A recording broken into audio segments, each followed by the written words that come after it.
The NBA horse semifinals and finals are tonight, which means we're going to see Chauncey Billups face Mike Conley and Zach LaVine squaring off against Allie Quigley, two of the best from Chicago. So, Shannon, I start with you. Who wins? Skip, I really want to go with the home team in Chauncey, but I've seen the forecast. A friend of mine sent me a picture. There's about 4 feet of snow on the ground right now, and it's supposed to snow all day.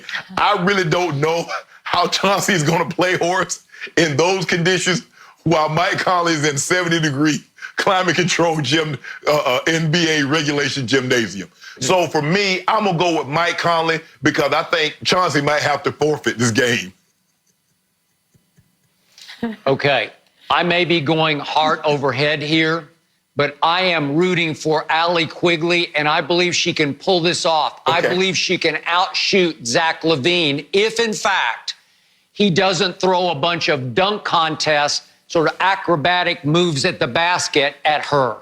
I love her driveway backboard because it's very forgiving there in Deerfield, a suburb of Chicago, and she is such a clutch, tough-minded, high backbone shooter that I believe she can outshoot Zach if he'll fight fair and just try to shoot shot for shot, backboard shots, deep shots, you know, any kind of wing shots. No. Stay there and that Allie could beat him.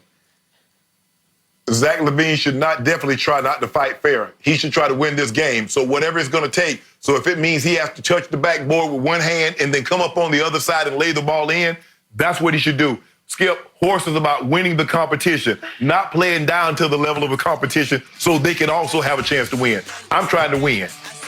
I'm with Skip. Let's go, Allie Quigley. That is it for Undisputed. Thanks for joining us. We'll be back tomorrow, same time, 9:30 a.m. Eastern. The Herd is coming up right after us. Have a good day, guys.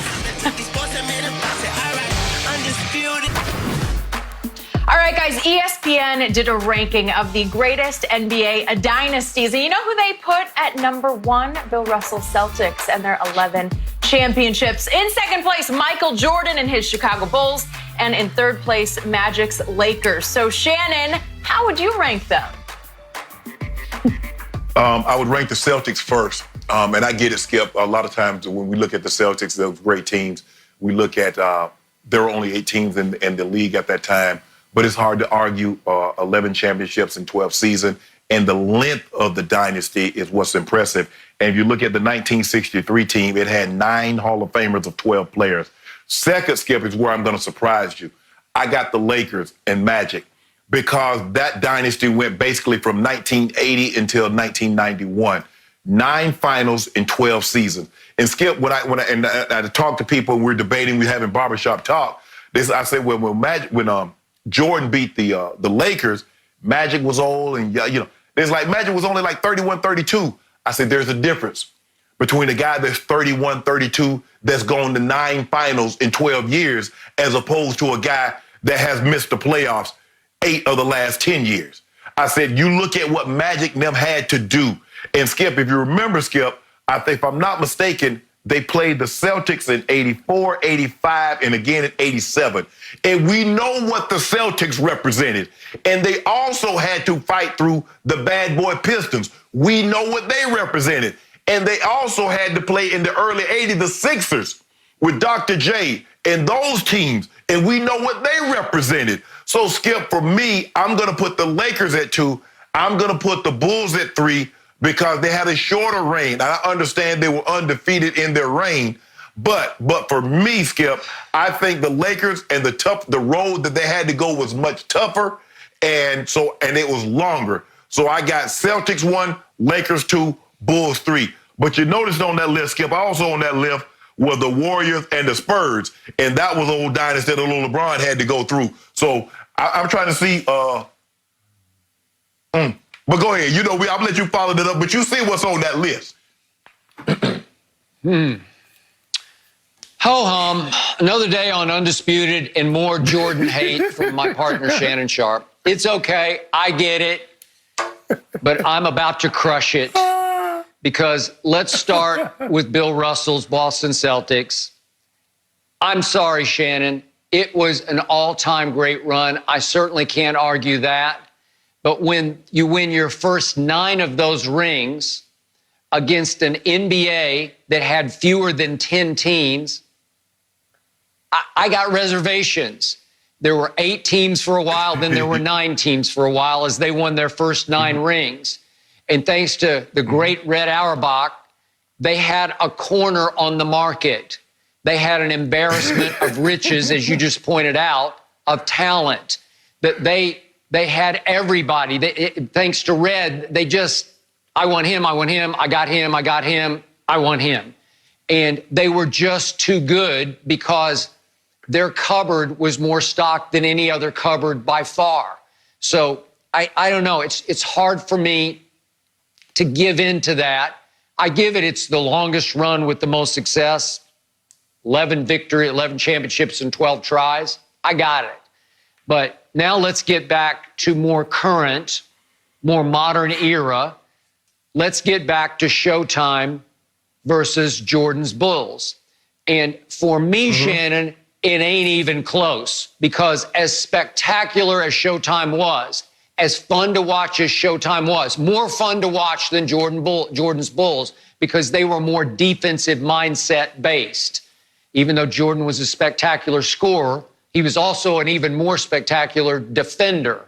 But when I look at Showtime, it was spectacular peaks and too many valleys. You did not mention all the valleys, because in their 11-year run, they had 6 disappointing playoff finishes. And let us count the ways quickly if we can. After Magic stepped in at center in 1980 in his rookie year for Kareem, and they pulled off the Game 6 win and won the championship in Philly. Okay, that's the first one. But then in 81, they lost to the Rockets in a best of 3 in the first round of the playoffs. Okay, that's not great.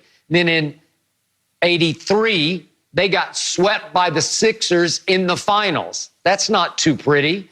And then in 86, they lost to the Rockets in 5 games in a 7-game series in the Western Conference Finals.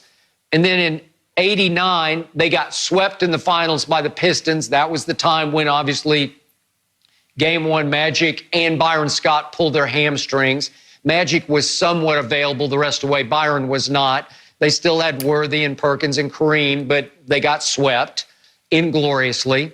And then in 1990, they lost to the Suns in the second round of the playoffs in 5. And then, of course, without Kareem in 91, they lost in 5 to Jordan's Bulls. And you can argue it wasn't a fair fight, but they did win Game 1 in Chicago and turned around and lost 4 straight games decisively as Jordan's Bulls arrived and said, watch this, here we go.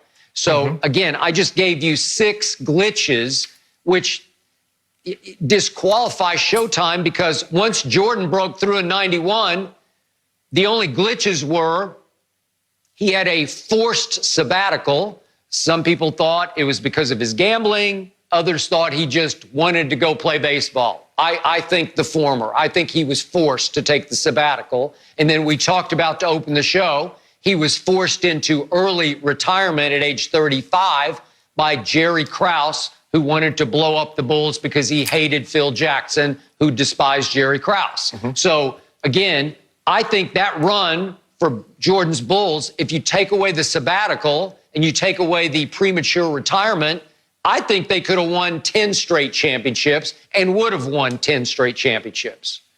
No, Skip. Skip. They listed the Bulls dynasty starting in 1989. So 89, they didn't win the finals. They didn't even make it. In 90, they didn't make it. So no.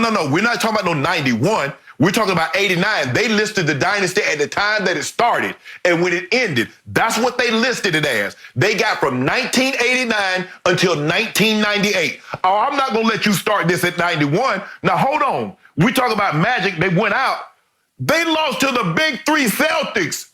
The Big 3 Celtics. You remember when Magic got swept in 83 by the Sixers? Moses Malone was the regular season MVP. Moses Malone, for people that don't know, is a 3-time regular season MVP. He was also finals MVP. The year that they lost in 81, Moses Malone was on that team in Houston that beat the Lakers. So Moses Malone was not a slouch. They played the Sixers. The Lakers played the Sixers 3 times in the early 80s. They were 2-1 in the finals. And then, flip that back, Skip. Think about this. It was a revolving door, the Bulls. They would play Seattle. They would play Utah. They would play Phoenix. They would play Portland. The Lakers, they either got the Sixers or the Celtics for the first half of that decade. That was it. There was no revolving door. That was it.